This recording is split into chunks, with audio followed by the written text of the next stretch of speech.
नमस्कार, प्रखर राजपूत को देख रहे हैं आप। और आज तारीख 17 जनवरी साल 2026 और इजराइल, फिलिस्तीन, लेबनान, पाकिस्तान, भारत समेत पूरी दुनिया की खबरों के साथ एक बार फिर से आपके सामने हाजिर हुआ हूं। दोस्तों, इस वीडियो में हम आपको बताएंगे कि इजराइल के जो सैनिक हैं उनके ऊपर एक ऐसा मुकदमा चल रहा है कि लगभग सैकड़ों सैनिकों की नौकरी जा सकती है और उसको लेके अब पूरी दुनिया में थू थू हो रही है। और साथ इस पूरे मामले में अब पूरी दुनिया का जो रिएक्शन आया है वो भी बड़ा देखने लायक है। और साथ इस वीडियो में आपको ये भी बताएंगे कि अब रशिया ऐसा खेल खेल रहा है कि जो डोनाल्ड ट्रंप है उनकी सारी प्लानिंग, यानी जो कुछ प्लान किया था सब धरा का धरा रह गया। और एक फोन पे इजराइल को ऐसा धमकाया है कि इजराइल अब ईरान से बातचीत करने को तैयार है। और इसके बारे में क्या अपडेट निकल के सामने आई है उसको भी हम आपको डिटेल में बताएंगे। और साथ इस वीडियो में हम आपको ये भी बताएंगे कि भारत के अंदर बीजेपी की सरकार क्या कुछ कर रही है, उसको जब आप जानेंगे तो जानने के बाद आप हैरान हो जाएंगे। और साथ ही ईरान से भी कुछ बहुत बड़ी अपडेट आई, उनको भी हम पिकअप करेंगे। और साथ ही मिडिल ईस्ट की तमाम उन बड़ी खबरों के बारे में बातचीत करेंगे जो खबरें आपके लिए बिल्कुल जरूरी है और साथ ही आपके बिल्कुल काम की है। इस वजह से वीडियो को लास्ट तक जरूर देखिएगा। चैनल पर नए हैं तो वीडियो को लाइक करके, चैनल को सब्सक्राइब करके अपना प्यार जरूर दे दीजिएगा। और साथ ही इजराइल और ईरान की इस जंग में आप किसके साथ खड़े हैं, इजराइल के साथ खड़े हैं या फिर ईरान के साथ खड़े हैं, कमेंट करके जरूर बताइएगा। क्योंकि जब आप कमेंट करते हैं ना तो आपका कमेंट उस देश के लिए दुआ का काम करता है। तो आप कमेंट करते रहे दोस्तों, तब तक एक करके मैं आपको खबरें बताता हूं। और सबसे पहली खबर मैं आपको इजराइल की ही बताऊंगा। दरअसल इजराइल की सरकार तो पूरी दुनिया में बदनाम थी, इजराइल की सरकार को पूरी दुनिया गरियाती थी, लेकिन इजराइल की जो आर्मी इतनी चोर निकलेगी इसके बारे में किसी को पता ही नहीं था। और जब लोगों को पता चला तो लोगों ने थूकना शुरू किया। पूरी कहानी क्या आपको डिटेल में समझाता हूं, फिर आपको दूसरी खबरें बताऊंगा। तो कहानी यह है कि अचानक से सीरिया के अंदर आईडीएफ के जो गोलान ब्रिगेड के लोग हैं, यानी जो गोलान ब्रिगेड इजराइल ने बनाई है आईडीएफ के अंदर, उसके सिपाही जाते हैं रेड करने। अब ये रेड करने जाते हैं परमिशन लेके कि हम कुछ आतंकवादियों को पकड़ने जा रहे हैं। सरकार ने इनको परमिशन दे दी। अब जैसे ही ये जाते हैं अंदर, जाने के बाद इन्होंने अपने साथ कुछ ट्रक ले ली और ट्रक लेके जाते हैं। और वहां पे जब पहुंचते हैं तो किसानों की जो बकरियां थी उनको चुरा लेते हैं। 300 के करीब बकरियां बंदूक के नोक पे चुराई गई, लूटी गई। और लूटने के बाद इन बकरियों को लेके आते और आने के बाद वेस्ट बैंक के अंदर छुपा देते हैं। अब सुनने में ये खबर आपको बड़ी अजीब लगेगी, लेकिन सही खबर है कि बकरियों को छुपा लेते हैं और छुपाने के बाद ऐसा प्रिटेंड करते हैं जैसे इन्होंने कुछ किया ही नहीं था। लेकिन किसी ने इसका वीडियो बना लिया। वीडियो बनाने के बाद मामला पूरी दुनिया में सर्कुलेट हुआ और उसके बाद इजराइल की आर्मी के जो चीफ हैं उनको एक्शन लेना पड़ा। इन लोगों के ऊपर डिसिप्लिन के तहत कार्रवाई की जा रही है और जांच पड़ताल बैठी। और उसमें अगर ये दोषी पाए जाते हैं तो इनकी नौकरी चली जाएगी। यानी इतनी महान सेना की आर्मी बकरियां चुरा रही है। खैर, इधर ये तमाम चीजें दोस्तों चल रही हैं। ये चोर हैं, लुटेरे हैं, जमीन को कब्जा करते हैं, इसमें कोई इफ या बट नहीं होना चाहिए। एक बार और एक ऐसी खबर आई कि भाई कंफर्म हो गया कि ये लुटेरे हैं, ये चोर हैं। इधर ये तो चोरी कर रहे थे, लेकिन इनके दिमाग में एक प्लान था कि इजराइल जो है वो कैसे ईरान से निपट जाए। ईरान से निपटने के लिए लगातार ये ट्रंप का सहारा लेते हैं, कभी ये कुछ और करते हैं। खुद में तो दम है नहीं, ये खुद कुछ बिगाड़ नहीं सकते खामनेई का, चूंकि खामनेई इस समय ऐसी सिक्योरिटी में है कि जमीन के अंदर लगभग 100 मीटर गहराई में खामनेई का बंकर है। उस बंकर के अंदर खामनेई सुरक्षित तौर पे हैं। इवन आईआरजीसी के 1 या 2 लोगों को हटा दिया जाए तो जो आईआरजीसी है उसके भी लोगों को ये पता नहीं है कि खामनेई कहाँ पे हैं। साथ ही खामनेई अपनी लोकेशन लगातार चेंज करते रहते हैं। खामनेई इस समय पब्लिक से इंटरेक्शन थोड़ा सा कम कर रहे हैं और कहीं करना भी होता है तो एक विशेष प्रोटोकॉल के तहत आते हैं, अपनी बात को रखते हैं और रखने के बाद चले जाते हैं। तो खामनेई को मारने का सपना तो इनका सपना ही रह गया। इधर लगातार 24 घंटे ईरान अपनी मिसाइलों के प्रोडक्शन को कर रहा है। अब्बास अराची से जब ट्रंप ने बातचीत की और कहा कि आप मिसाइलों को बनाना बंद कर दें तो हमला नहीं करेंगे, तब अब्बास अराची ने कहा था कि आप हमला करें या ना करें, लेकिन हमारी मिसाइलें हमारी डिफेंस का हिस्सा हैं और उसमें हम कोताही नहीं कर सकते। क्या कुछ कहा था उसका वीडियो आप देखें। Ballistic missiles is our means of defense and the most reliable means of defense, and it is not negotiable. Why we should negotiate on our ballistic missiles when we have when we need them for our security and for our defense? इस video में आप साफ तौर पे देख सकते हैं कि अब्बास अराची ने बिल्कुल क्लियर तौर पे कह दिया था कि भाई हमारे डिफेंस का हिस्सा है मिसाइल, उसको हम बनाना बंद नहीं कर सकते। बहरहाल अब रिपोर्ट ये है कि अमेरिका हमला भी नहीं करेगा और क्यों नहीं करेगा वो आप जान लो। दरअसल कहानी ये है कि पुतिन ने पहले ही धमका दिया था कि अगर हमला हुआ तो हम ईरान की साइड से आ जाएंगे, और चाइना ने अपना खतरनाक डिफेंस सिस्टम भेज दिया था। ये दोनों चीज़ें मैं आपको पहले ही बता चुका हूँ। लेकिन अब आप आगे की अपडेट सुनिए कि कल पुतिन साहब ने, यानी रशिया के राष्ट्रपति व्लादिमीर पुतिन ने फ़ोन उठाया, और फ़ोन उठा के जो नेतन्याहू उनको फ़ोन घुमा दिया। फ़ोन घुमाने के बाद एक सीधा सवाल पूछा कि तुम चाहते क्या हो। बहुत साफ सवाल पूछा कि तुम चाहते क्या हो, साफ तौर पे बता दो। जंग चाहते हो तो वो बता दो, सुलह समझौता और अमनो चैन चाहते हो तो वो बता दो।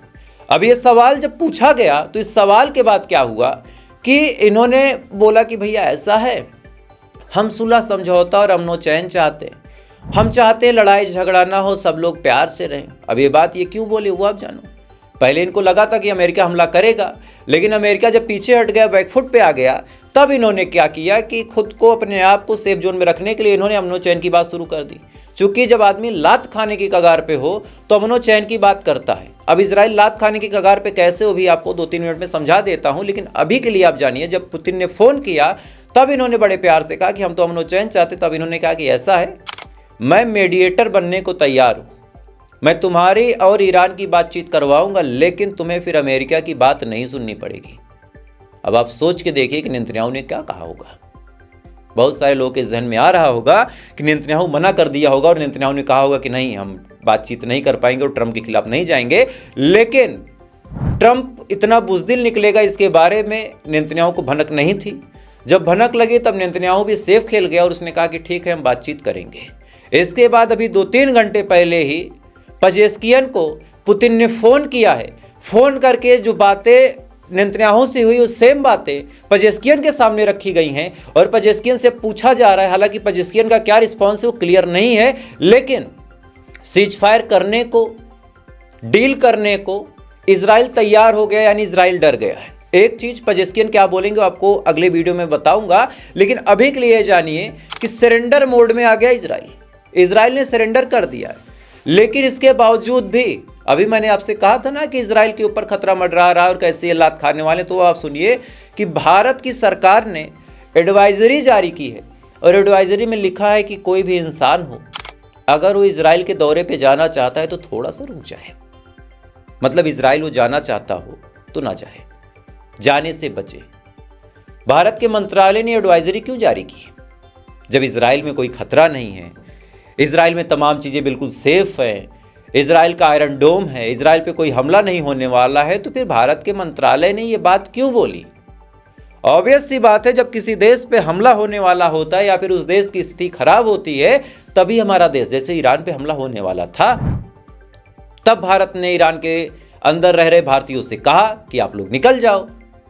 सेम चीज अब अगर इजराइल के बारे में बोल रहा है तो इसका मतलब बड़ा साफ है कि हमारी खुफिया एजेंसी को इसके बारे में जानकारी होगी कि इजराइल के ऊपर ईरान भी हमला कर सकता है। ऐसा नहीं कि हर बार ऐसा होगा कि इजराइल हमला करे तब पलट के ईरान मारेगा। मैं भी ईरान कर सकता हूं, और भारत और ईरान के ताल्लुकात तो ऐसे ही बड़े अच्छे हैं। तो ऐसे हाल में यह कयास लगाया जा रहा है कि इजराइल के ऊपर कहीं से बड़ा हमला होने वाला है, तभी भारत के लोगों ने, भारत की सरकार ने फैसला लिया है कि भारत की जो आवाम है वो इजराइल जाने से बचे। और अगर भारत के पास ये इनपुट है तो इजराइल के पास भी तो होगा। और यही वजह है कि बेंजामिन नेतन्याहू सीज फायर के लिए तैयार है और बेंजामिन नेतन्याहू बातचीत करने को भी तैयार है। खैर, इधर ये चीज चल रही। अब इनके एक अब्बा हैं ट्रंप, उनकी भी कहानी आप जान लो। ट्रंप को लगा कि जब से हम वेनेजुएला पे कब्जा कर चुके हैं उसके बाद हम कुछ भी कर सकते हैं। ये क्यूबा को धमकी देने लगे, ये अलग अलग और देशों को धमकी देने लगे। इसी बीच इनकी नज़र आके अटक गई ग्रीनलैंड पे। अब ग्रीनलैंड पे जब इनकी नज़र आके अटकी तब इनके जहन में आया कि क्यों ना ग्रीनलैंड को भी ले लिया जाए, कौन क्या बोलेगा। लेकिन इनको नहीं पता था कि हर जगह सबके खून में पानी नहीं होता। ग्रीनलैंड पे जब कब्जा करने की बात की तो सबसे पहले डेनमार्क इनके खिलाफ खड़ा हुआ, उसके बाद इटली खड़ा हुआ, और फाइनली अब रिपोर्ट ये निकल के सामने आई है कि डेनमार्क की तरफ से, या फिर साफ तौर पे कहा जाए कि ग्रीनलैंड की तरफ से, हमारा दोस्त फ्रांस अपने राफेल और अपने नेवी के बेड़े को लेकर निकल चुका है। यानी फ्रांस की आर्मी, फ्रांस की नेवी और फ्रांस के राफेल जो हैं वो जाके अब ग्रीनलैंड में तैनात हो गए कि इनकेस कभी अमेरिका हमला करे तो सामने से फ्रांस मार सके। यानी साफ तौर पे कहा जाए तो अमेरिका को सीधी चेतावनी दे दी है इस समय फ्रांस ने कि तुम मारोगे तो मार खाओगे, इस बात को कंफर्मेशन के साथ जान लेना। और यही वजह है कि अब ग्रीनलैंड वाला भी इनका जो प्रोग्राम है इसको इनको छोड़ना पड़ेगा। क्योंकि ये वेनेजुएला पे कब्जा करके घमंडी हो गए थे। इनको लगा था कि हम कुछ भी कर लेंगे, लेकिन अब धीरे धीरे दुनिया इनको समझा रही है कि बाबू बाकी लोगों की दुनिया जो है इतनी खराब नहीं है कि अमेरिका से हो तो तुम कुछ भी कर लोगे। खैर, जब ये हर जगह से हार गए तब इनके एक राजदूत है अमेरिका के, इनका नाम है माइक वाल्टज। माइक वाल्टज ने बड़ा बयान दिया है और कहा है कि ट्रंप बातचीत नहीं करते हैं, ट्रंप हमला करते हैं। और भले ही ट्रंप हमला करने से भी इनकार कर रहे हो, लेकिन इस बात को ये समझ लें कि ईरान के ऊपर हमला होगा। ईरान ने कहा कि हम तैयार हैं, और एक काम करो, आर पार एक बार हो ही जाए। रोज रोज की तुम्हारी नौटंकी, रोज रोज की तुम्हारी धमकी, हम भी थक गए, तुम भी थक गए। काम करो, आर पार की लड़ाई लड़ लो, या तो हम हट जाएंगे या तो तुम हट जाओगे। अब ये बात जब माइक वोल्टेज को पता चली तब ये कहे कि अभी हम बातचीत करके ट्रंप से बताते हैं। तो यार सीधी बात है, जब तुम्हारी हैसियत नहीं है कुछ बोलने की तो क्यों भूखते हो? मत भूखा करो। ट्रंप है ना, अपना वो अकेले देखेगा और क्या ही देखे। खैर, इधर ये पूरी दुनिया में ये घिरे हैं। इधर भारत और रशिया ने एक ऐसी प्लानिंग कर ली है जिसके तहत भारत और रशिया के बीच अब अमेरिकी डॉलर के वर्चस्व का खात्मा होगा और 2026 के लास्ट तक अमेरिकी डॉलर की जो वैल्यू है वो डाउन हो जाएगी। और अमेरिकन डॉलर की वैल्यू एक बार डाउन हुई तो फिर ईरान की भी करेंसी उठेगी, भारत की भी करेंसी उठेगी, और बाकी जो देश अमेरिका के सैंक्शंस और टैरिफ की वजह से डाउन हो चुके हैं उनकी भी करेंसी की एक वैल्यू होगी। भारत और रशिया ने एक डील साइन की है जिसके तहत अब वो अपना सारा व्यापार डॉलर के अलावा किसी और करेंसी में करेंगे। और अभी तक भारत और रशिया, आपको जान के ताजुब होगा कि 90% से ज्यादा हमारी जो डील होती है वो अब या तो रुपीज में होती है या फिर उनकी जो करेंसी है पुतिन साहब की उसमें होती है। और इस वजह से डॉलर की जो मोनोपोली है पूरी दुनिया के अंदर उसको भारत मिलकर ललकार रहा रशिया के साथ। और अलख जनाने की देर है, इस बात को आप जान लीजिए। एक बार भारत ने शुरू कर दिया ये काम, अब इसमें चाइना भी आएगा, ईरान भी आएगा। धीरे धीरे जब 8-10 देश आ जाएंगे तब जाके कहीं डॉलर की जो वैल्यू है वो डाउन होगी। और इसी चीज का डर तो ट्रंप को है कि भाई कुछ भी हो जाए हमारे डॉलर की वैल्यू ना डाउन हो, पेट्रो डॉलर में ही लोग डील करें। और यही वजह है कि लगातार इतना उतापात मचाता है कि अगर तुम हमारे डॉलर के खिलाफ जाओगे तो हम तुम्हारे पर सैंक्शंस या टैरिफ ठोक देंगे। भारत जो डील करता है रशिया के साथ, इनको आधे से ज्यादा चुल यही है, क्योंकि रशिया से तेल तो ये खुद भी लेते हैं, रशियन ऑयल ये खुद खरीदते हैं, तब अपने आप पे सैंक्शंस क्यों नहीं लगाते? क्योंकि ये डॉलर में लेते हैं। भारत क्या करता है, एक INR यानी इंडियन रूपी में लेता है, और इसी बात का चुल है कि भाई हमारे डॉलर की वैल्यू खत्म हो जाएगी।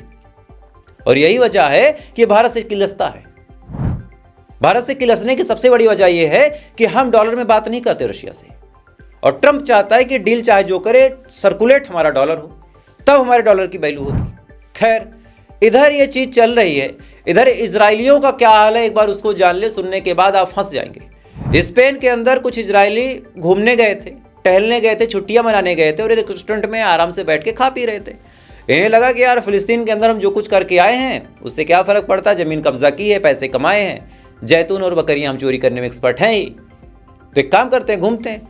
जैसे ही उस रेस्टोरेंट के मालिक को ये बात पता चली कि ये जो लोग आए हैं ये इजराइल से आए हैं, वो मालिक भड़क गया, और भड़कने के बाद इन लोगों को लात मार के भगाते हुए कहता है कि फिलिस्तीन में लोगों को मार के तुम यहाँ पार्टी करने आए हो, निकल जाओ यहाँ से। वीडियो देखें आप। Matas Palestina, vais a comer en Gaza. En Gaza hay cerveza buena. Nada. Fuera.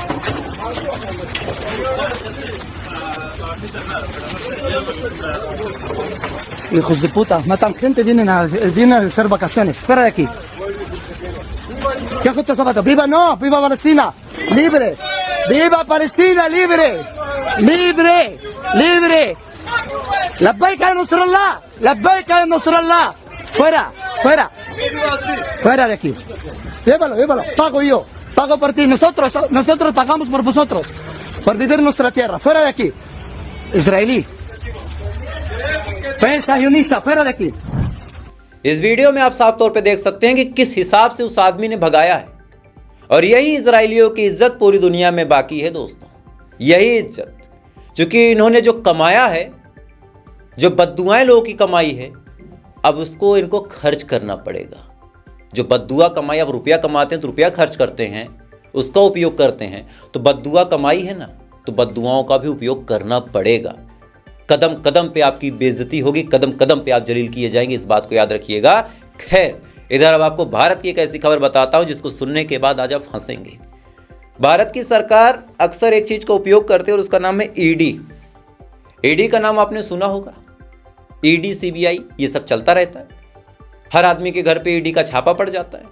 लेकिन आप ताज्जुब की बात यह है कि झारखंड के अंदर ईडी के ही ऑफिस में छापा मार दिया पुलिस वालों ने, ईडी के ही ऑफिस में। और कहानी क्या हुआ आप जान लो। कहानी 20 करोड़ से ज्यादा के भ्रष्टाचार का मामला है। एक संतोष कुमार नाम का आदमी था जो वाटर डिपार्टमेंट में था। इधर इंदौर में बच्चे और बुजुर्ग जहरीला पानी पी के मर गए। इधर हमारे देश में संतोष कुमार जैसे जो लोग हैं वो पानी में 20-20 करोड़ का घोटाला कर लेते हैं। खैर, जब संतोष कुमार का नाम निकल के सामने आया तो उसमें एक मंत्री का भी नाम आया, कुछ बड़े बड़े वीआईपीओ का नाम भी आया।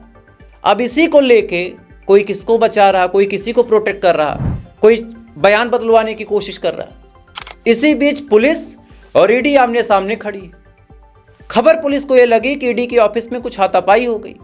इसके बाद फॉरेंसिक की टीम और पुलिस ईडी के दफ्तर में छापा मारती है और छापा मारने के बाद वहां से सबूत पकड़ के लेके जाती है। तो आप सोच के देखिए कि हमारे देश की एक इज्जतदार एजेंसी है भाई ईडी, उसके यहां पुलिस रेड कर रही है, पुलिस के खिलाफ ईडी बयानबाजी कर रही है, और ये हमारे देश की डेमोक्रेसी है। खैर, इसी बीच प्रियंका वाड्रा ने एक वीडियो शेयर किया, राहुल गांधी की जो बहन है, उस वीडियो को आप देखिएगा। सामने चल रहा है, एक बार इस वीडियो को देखिए, क्या दिख रहा है? मंदिर तोड़े जा रहे हैं। अब अंधभक्त कहेंगे अरे ये तो कांग्रेसियों ने किया होगा, मुसलमानों ने तोड़ा होगा, समाजवादी ने पक्का तोड़ा होगा, अखिलेश यादव ने। खबर ये है बीजेपी ने ही तोड़ा है। बीजेपी ने तोड़ा? चुप, नहीं, मोदी साहब के खिलाफ कुछ नहीं बोलेंगे। नहीं, मोदी। ये हाल है। और प्रियंका गांधी ने इस वीडियो को शेयर किया और बताया कि देख लो, ये इनकी सच्चाई है। खैर, तो फिलहाल अभी के लिए बस इतना ही। बाकी थोड़ी देर बाद आपसे फिर मुलाकात होगी, क्योंकि कुछ बड़ी खबरें मैंने आपको बताई कि अगली वीडियो में बताऊंगी। जैसे पजिस्किन साहब का क्या रिस्पांस है वो भी जानना है मैं, तो वो भी आप जानिएगा। साथ ही मिडिल ईस्ट की कुछ और अहम खबरें वो भी आपको बताऊंगा, यानी यकीन मानिए अगली वीडियो और इंपॉर्टेंट होगी। तो चैनल पर नए हैं तो सब्सक्राइब बटन जरूर दबा ले। बाकी थोड़ी देर बाद आपसे फिर मुलाकात होगी इजराइल, फिलिस्तीन, लेबनान, पाकिस्तान, भारत समेत पूरी दुनिया की खबरों के साथ। तब तक आप अच्छे रहें, खुश रहें, अपना ख्याल रखें, अपने देश का ख्याल रखें। जय हिंद, ऊपर वाला आपकी हिफाजत करे।